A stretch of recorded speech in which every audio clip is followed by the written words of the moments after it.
Alors moi, je suis coprésident du Conseil d'affaires Canada-Émirats Arabes Unis depuis presque une dizaine d'années. Alors, la relation entre les deux pays, moi, je ne connaissais pas beaucoup le Moyen-Orient autrefois. Le Conseil d'affaires a été créé au moment où il y avait eu un conflit entre les deux pays au sujet des droits d'atterrissage en 2006. Donc, elle a été créée et c'est un Conseil d'affaires qui a pour but de mission d'aider à encourager les entreprises à faire affaire ensemble. Alors, nous sommes très heureux que le premier ministre Carney visite. C'est la première fois depuis 1983, c'est pas rien. Et ça envoie un signal très important. Le fait qu'il n'y ait pas eu de visite de premier ministre envoyait aussi un signal qui était moins intéressant. Alors donc, c'est une très, très bonne nouvelle. La relation entre les deux pays, elle est excellente, très, très bonne. Et ça a beaucoup évolué dans la période où moi j'ai été coprésident. Il y avait une exigence de visa autrefois qui a été enlevée. On a participé à l'exposition universelle qui s'est tenue en 2021 à cause de la COVID. Ça devait être en 2020. Et il y a des investissements qui se sont faits de part et d'autre qui sont très importants et très structurants. Alors, il y a le commerce de marchandises qui est somme toute modeste, mais les investissements de Mubadala, investissement de DP World au Canada, c'est extrêmement important. Et la collaboration dans l'intelligence artificielle, c'est un autre sujet important. Donc, demain, on aura une occasion de réunir des gens d'affaires qui vont parler de cette relation-là. Et nous sommes très heureux de la signature du FIPA que nous attendions depuis longtemps et le lancement de négociations de libre-échange. So I'm sorry I'm too long, but the relationship between both countries is excellent. It has moved a lot in the last few years. We have a lot in common because we're each, in our own way, a hub to the rest of the world. If you look at the relationship in the aerospace industry and the travel industry, the recent agreement that was renewed between Air Canada and Emirates is very significant. Very, very significant. And that changes the whole relationship. Etihad has also obtained other landing rights in Western Canada, which is going to be very big. The Alberta government just opened an office here. Saskatchewan has done that. So this is a part of the world that's really the entry point for the Middle East, which is growing economically by leaps and bounds. And this country has an ambition to be a hub to the rest of the world. And there's a lot of things for us to do in common, whether investment in infrastructure, AI, agri-food, name it. I mean, we are going to go on to do a number of good things, and we're delighted the Prime Minister was able to make this official visit because this will be very significant in structuring the relationship. Oui. Pour les gens qui ne connaissent pas ce que c'est un FIPA, les gens qui nous écoutent, qu'est-ce que ça va changer les accords que vous avez signés aujourd'hui? Concrètement, est-ce que vous pouvez nous donner des exemples concrets de ce que ça permet de faire qui était difficile à faire avant? L'accord sur l'investissement, c'est un prélude à un accord de libre-échange. Si vous faites un peu l'inventaire des accords d'investissement que nous avons fait un peu partout sur la planète, l'objectif, c'est de sécuriser les investissements et la règle de droit pour les entreprises des Émirats Arabes Unis qui vont investir au Canada et vice-versa. C'est l'accord de libre-échange qui est le grand prix, qui est vraiment l'objectif fondamental. Les Émirats Arabes Unis ont probablement plus d'une vingtaine de libre-échanges avec plusieurs pays dans le monde et des régions comme l'ASEAN. Alors, pour nous, là, c'est une occasion unique de diversifier nos échanges économiques et de pouvoir atteindre l'objectif fixé par le premier ministre de monter ça à 300 milliards de dollars de plus d'ici les 10 prochaines années. C'est très significatif. So the FIPA agreement took close to 10 years to get done. Are you at all confident that the CEPA could be finished on a faster clip? Totally. This is, well, you know, one of the reasons these things either get done or not done is leadership. If no one owns it or drives it, it's not going to happen. And believe me, I've been there. I was very involved in the Canada-Europe trade agreement, and the reason why I got involved was because there was a FIPA being negotiated that was going absolutely nowhere at the time, because no one owned it. And the only way Canada is going to have trade agreements with the rest and new regions in the world is if the Prime Minister is the one who leads it. And the reason for that is that there has to be someone who drives it. And so a trade agreement with the Emirates should be fairly straightforward.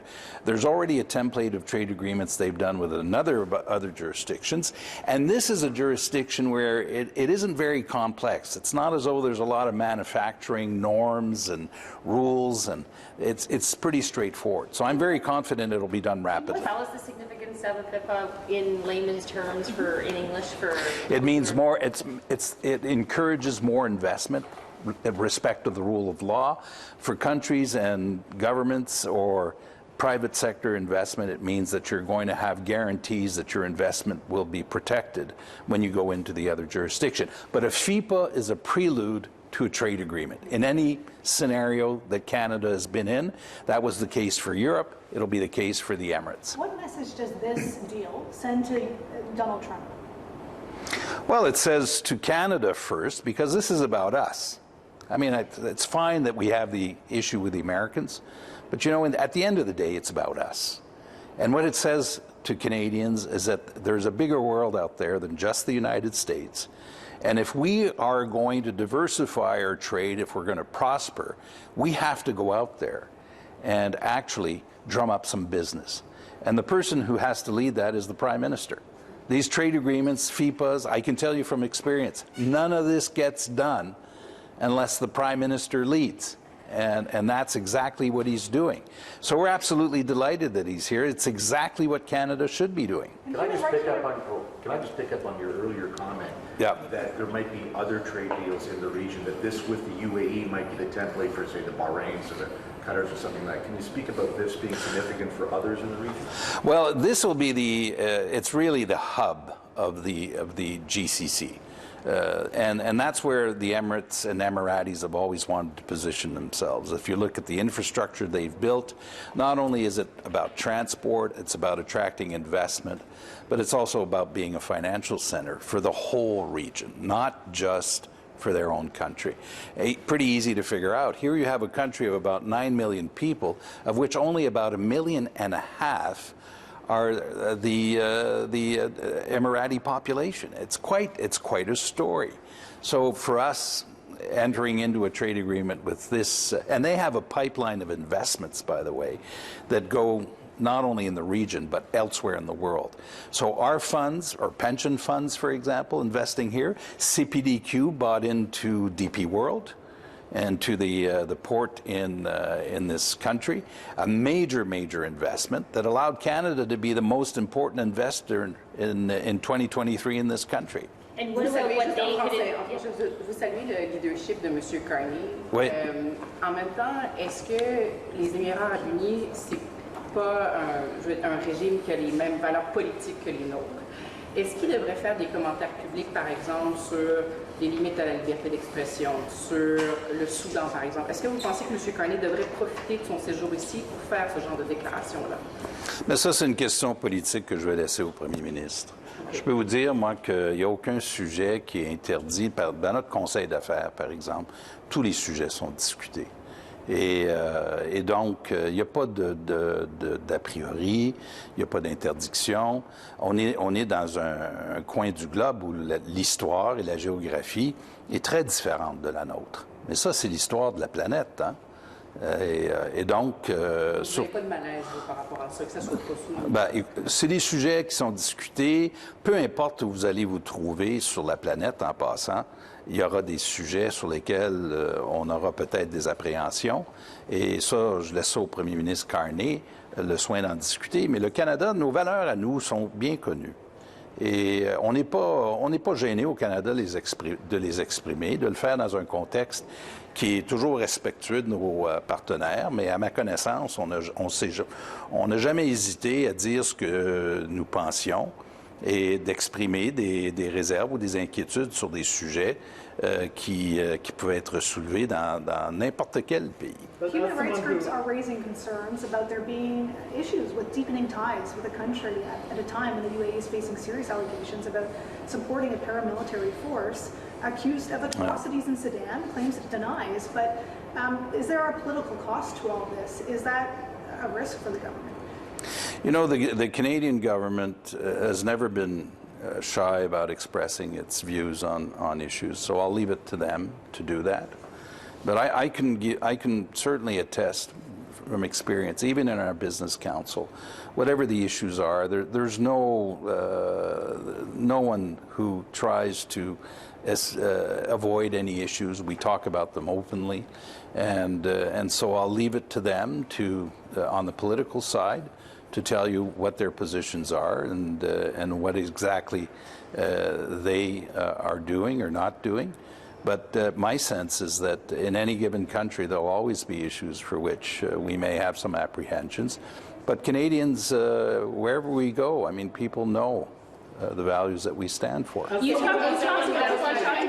Please, please. Sorry, I might ask a question. Go right ahead. Someone who actually understands Emirati culture, how do you raise these issues? Is it about saving face? Is it about not at all? We had a radio that mentioned Palestine, and it didn't mention Sudan, as if it wasn't happening. Well, we, you know, when we meet, we deal with the business that we have at hand, and the talk about the opportunities for investment, of working together. The relationship is more than just about business. And when these issues are in the news, we talk about them also. What about in terms of investment from the Emiratis to Canada? Yeah. You talked about how we've invested in them, but what are they most interested in, especially since we now have this list of major projects that's yes. for capital?